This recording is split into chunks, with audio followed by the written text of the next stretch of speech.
इस वीडियो में हम देखेंगे higher order differential equation. Higher order में जो है फर्स्ट वन से ज़्यादा ऑर्डर होगा हमारे पास डिफरेंशियल इक्वेशन का। तो ये उसकी रिप्रेजेंटेशन है। और इसके अंदर ये d/dx को हम एक डिफरेंशियल ऑपरेटर का नाम देते हैं, d से रिप्लेस करते हैं ताकि हमारे पास इक्वेशन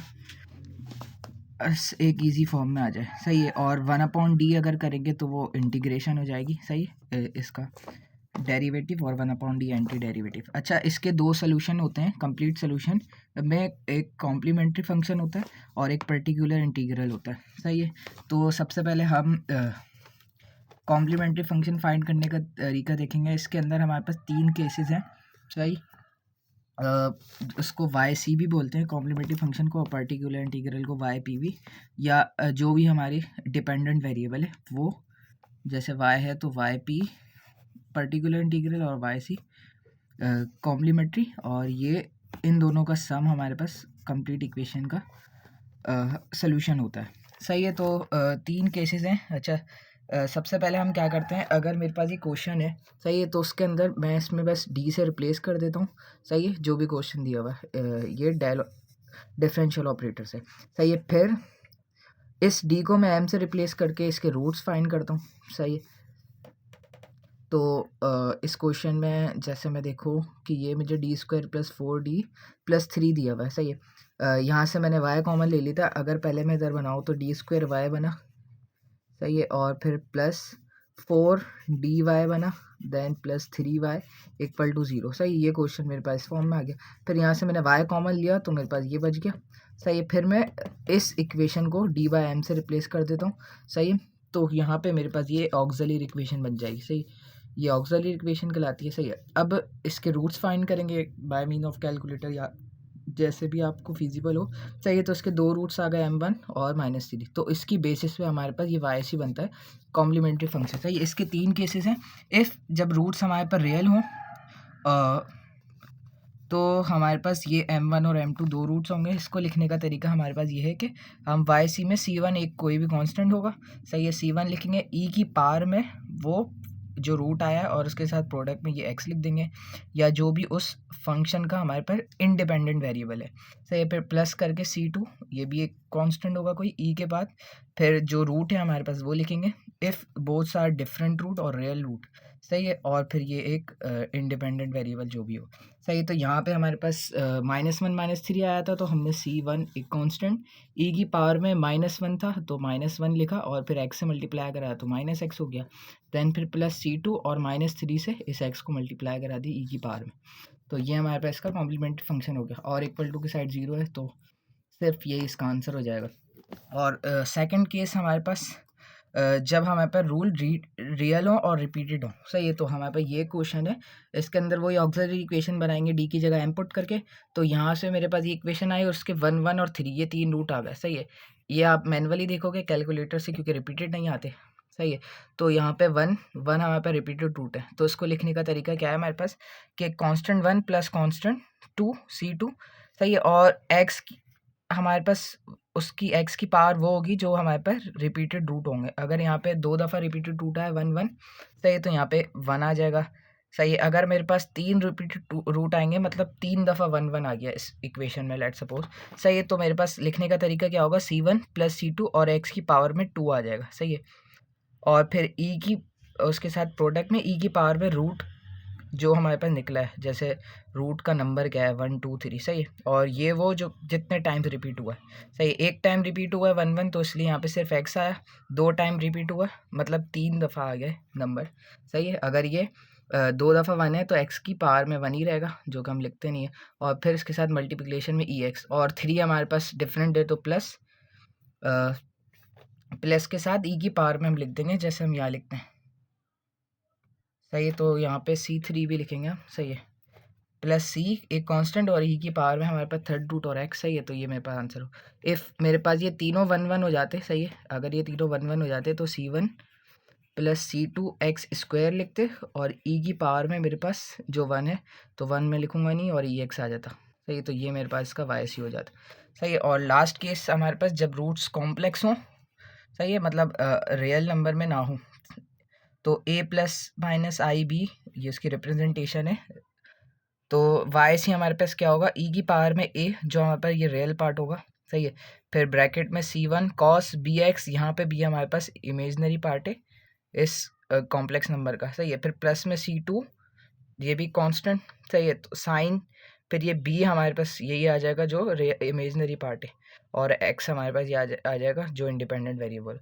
तो जैसे यहाँ पे मेरे पास ये इक्वेशन में निकला है रूट्स 1 माइनस आयोटा और प्लस आयोटा।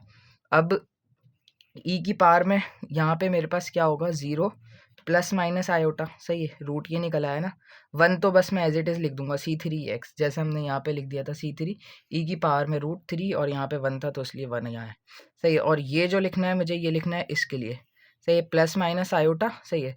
तो C1 यहाँ पे मेरे पास ब्रैकेट में क्या आता है, ई की पावर में 0x है ना, तो जो कि ये 1 हो जाता, तो इसलिए यहाँ पे नहीं लिखा, इसलिए C1 कॉस, यहाँ पे क्या आता है बी हमारे पास क्या है, सही है, बी हमारे पास यहाँ पे 1 है, सही है, आई, सही है। तो ये हमारे पास क्या चीज़ है, ये बी है हमारे पास, तो बी यहाँ पे 1 है, तो इसलिए कॉस 1x और प्लस साइन 2 1x, और 1 लिखते नहीं तो इसलिए simply C1 cos x plus C2 sine x हो गया। सो ये हमारे पास फाइंड करने का तरीका है वाई सी कॉम्प्लीमेंट्री फंक्शन। अब पर्टिकुलर इंटीग्रल फाइंड करने के हमारे पास कुछ केसेस हैं। केस 1 में हमारे पास क्या है, जब फंक्शन इक्वल टू है ना हमारे पास यहाँ पे, या 0 था, जब यहाँ पे कोई फंक्शन होगा तो वो क्या फंक्शन होंगे उसकी बेसिस पे हमारे केसेस डिफाइन है। जब ई की पावर में ए एक्स हो, सही है, तो हम इसको कैसे सॉल्व करेंगे, जब हमारे पास यहाँ से हमने ऑक्सिलरी इक्वेशन बना के वाई सी निकाल लिया, फिर वाई पी के लिए जब हम जाएंगे तो हमारे पास ये जो यहाँ पे हमारे ब्रैकेट बना था, ये हमने जो डी निकाला था, सही है, 5e की पावर 3x, सही। तो ये जो था हमारे पास, इसको हम इस साइड भेज देंगे, मतलब डिवीजन में, तो यहाँ से 1/d² प्लस 6d प्लस 9, ये हमारे पास डिवीजन में आ गया, सही है। अब यहाँ पे हमें क्या करना है, यहाँ पे d की जगह पे a पुट करना है, और a क्या होगा, जो e के पावर में x के साथ कोफिशिएंट है x का, सही। तो यहाँ पे जैसे -3 है, -3 है, सही, यहाँ पे 3 है, सॉरी, तो यहाँ पे हमारे पास 3 है, तो इस d की जगह पे यहाँ पे भी मैंने मेंशन किया d = a, और a हमारे पास ये होता है, सही। तो यहाँ पे 3 पुट कराया हमने, 3² प्लस 6 3 प्लस 9, सही। इसको सॉल्व करा तो 5/36 आ गया, और e की power 3x as it is रहा।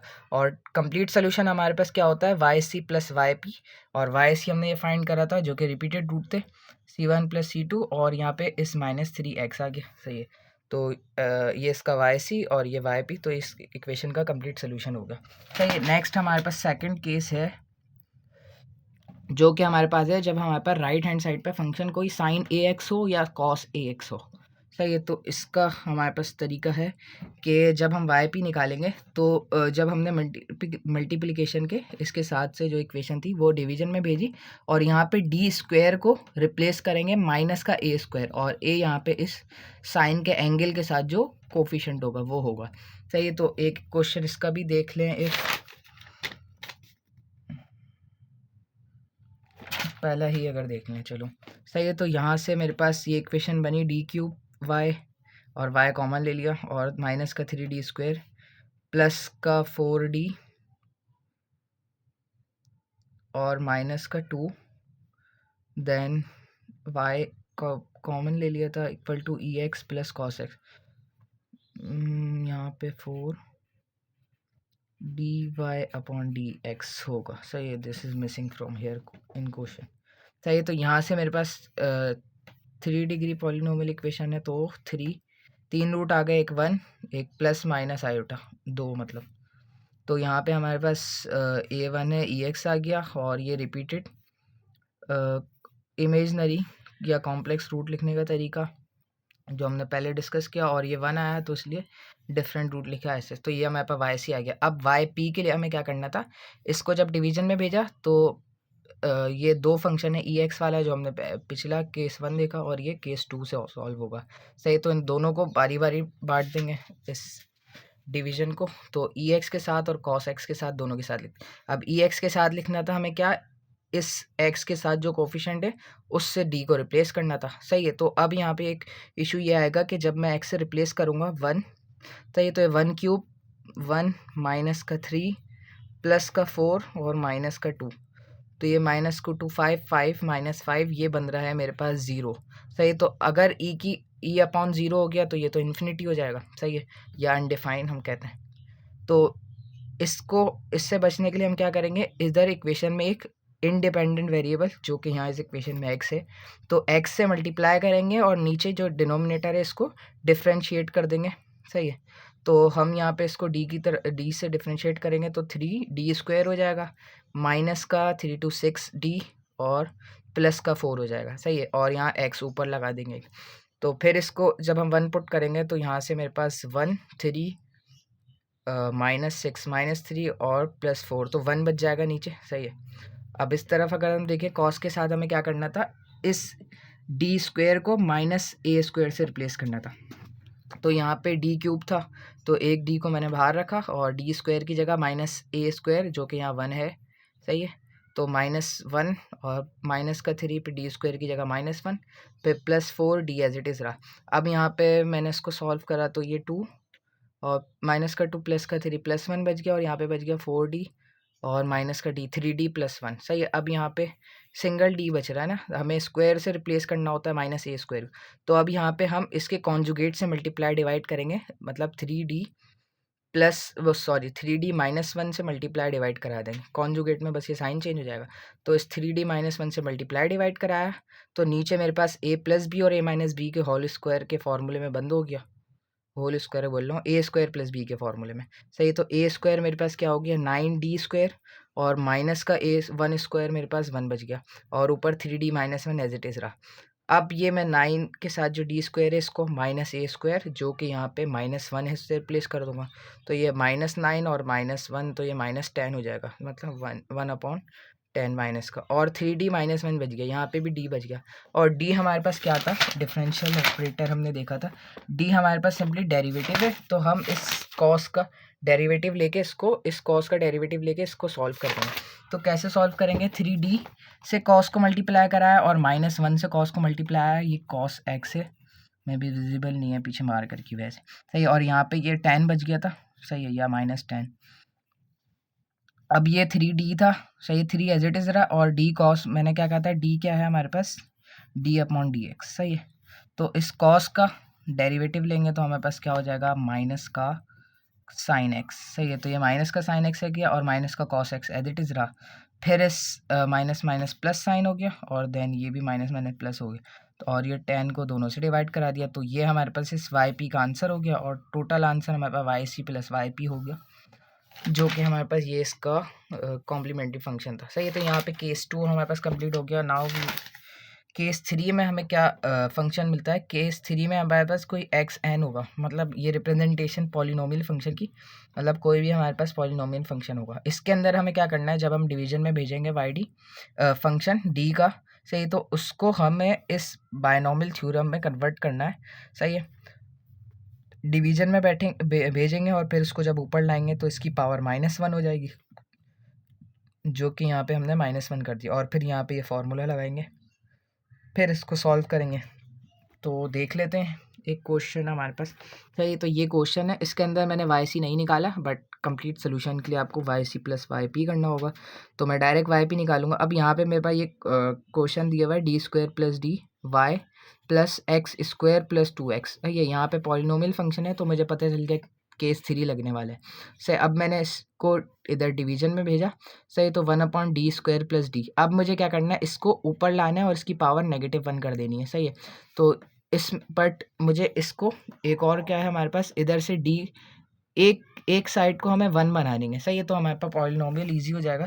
सही है, जैसे ये फॉर्मूला है हमारे पास 1 के। सही है, एक टर्म हमारे पास 1 होगी। सही है, तो इसके लिए मुझे यहाँ से एक कॉमन लेना है d। सही है, तो मैंने यहाँ d कॉमन ले लिया, तो अंदर क्या बच गया d + 1 या 1 + d हम कह सकते हैं। सही है, तो और इस d को मैंने एज इट इज़ रह दिया, और ये 1/d है। सही है, 1/d हमने देखा था क्या होता है, ये इंटीग्रेशन का सिंबल है 1/d। सही, अब इसको ऊपर भेज दिया तो -1 हो गया, और ये फंक्शन हमारे पास एज इट इज़ रहा। अब इसको सॉल्व करना है, इस फंक्शन पॉलिनोमियल बायनोमियल थ्योरम के फॉर्मूले में ओपन करेंगे इसको। 1 + d - 1, इसका फॉर्मूला हमारे पास है 1 - d + d² - d³। सही है, ये कुछ फॉर्मूले हैं, ये आपको याद रखने पड़ेंगे, या एक इसका जनरल फार्मूला 1+xn वाला, सही ये वाला। खैर इसको हमने यहाँ फार्मूले में खोला। अच्छा ये तब तक ओपन रहेगा, सही है। हमें क्या करना है, इसके डी क्या था हमारे पास डेरिवेटिव, हम इस ब्रैकेट को 1 से मल्टीप्लाई करेंगे, फिर डी से, फिर डी स्क्वायर से, फिर डी क्यूब से, सही है। जब तक करेंगे जब तक ये जीरो नहीं हो जाती टर्म, सही है, क्योंकि ये तो डेरिवेटिव है ना, एक वक्त आएगा हमारे पास ये पॉलिनोमियल जीरो हो जाएगा, सही है। तो हम पहले 1 से कराएंगे तो एज इट इज़ ये फंक्शन आ जाएगा x² + 2x + 4, सही है। जब माइनस डी से कराएंगे तो क्या होगा, हमारे पास माइनस साइन है, डी मतलब इसका डेरिवेटिव लेना है, तो x² का 2x और +2x का हमारे पास 2 हो जाएगा, और इसका कांस्टेंट है तो ये 0 हो गया, सही। अब जब थर्ड टाइम डेरिवेटिव लेंगे इसका, सॉरी सेकंड टाइम लेंगे, तो हमारे पास इसका दोबारा डेरिवेटिव हो जाएगा, तो इसका 2x का 2 हो गया, सही है। अब इसके बाद जब थर्ड टाइम लेंगे हम, वो हमारे पास 0 हो चुका होगा, सही है इसका, तो इसलिए हमने बाकी की टर्म नेगलेक्ट कर दी, क्योंकि उसका कोई इफेक्ट नहीं होगा। अब ये हमारे पास ये जो हमारे पास पॉलिनोमियल आया, इसको हम इंटीग्रेट करेंगे क्योंकि 1/d है।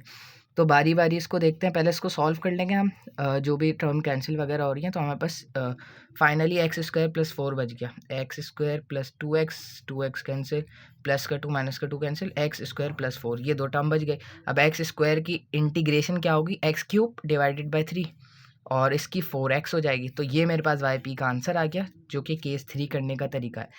क्या करना है इसमें, जब हमने YP से इस फंक्शन D के फंक्शन को भेजा, इसमें से एक को 1 बना लेंगे ताकि बायनोमियल थ्योरम इजीली अप्लाई हो जाए। फिर इसको ऊपर लेके जाएंगे, पावर -1 हो जाएगी, फिर इधर फार्मूला खोलेंगे, फिर पॉलिनोमियल से मल्टीप्लाई करेंगे, और फिर इसका डेरिवेटिव ले लेंगे। अब यहाँ पे 1/d, क्योंकि यहाँ पे नीचे d कॉमन लिया था इसलिए बचा, अगर हमें कॉमन लेने की ज़रूरत नहीं पड़ी तो हमें ये स्टेप करने की फिर नीड नहीं होगी, डायरेक्टली हमारा डेरिवेटिव करने के बाद आंसर आ जाएगा, जो कि कुछ क्वेश्चन में होता है। सो केस 4 की तरफ देखते हैं, सही है। तो केस 4 में हमारे पास क्या है, दो फंक्शन होंगे, सही है। उसमें से एक फंक्शन हमारे पास EAX होगा, सही है, और सेकंड फंक्शन हमारे पास साइन भी हो सकता है, कॉस भी हो सकता है, और पॉलिनोमियल भी हो सकता है। इसको सॉल्व करने का तरीका वही है, बट हमें EX जब करना पड़ेगा ना, तो हमें क्या करना है, इस बस जब हमने डिवीजन में भेज दिया 1/FD, सही है, तो EX FD को पहले हम D + A से रिप्लेस कर देंगे, और A यहाँ पे क्या होगा, E की पावर में जो ये X का कोफिशिएंट है ये A हो जाएगा, सही है। तो D + A कर देंगे, और हमने जब D + A कर दिया तो इसको थोड़ा आगे भेज देते हैं ताकि हमें पता चल जाए कि हम चेंजिंग कर चुके हैं, सही है। फिर प्लस इधर भी आएगा, सही है। फिर इस v को जो भी सॉल्व करने का तरीका है, जो हमने पीछे देखा साइन का, कॉस का या पॉलिनोमियल का, वो हम यहाँ पे कंटिन्यू करेंगे, सही है। तो पहले ही क्वेश्चन अगर हम देख लें, YP ही निकाल रहा हूँ मैं, YC भी निकलेगा, सही है। वो जैसे हमने पीछे मेथड देखे हैं 3 केसेस उसके। अब मैंने जब इधर भेजा तो ये d² + 6d + 9 रह गया।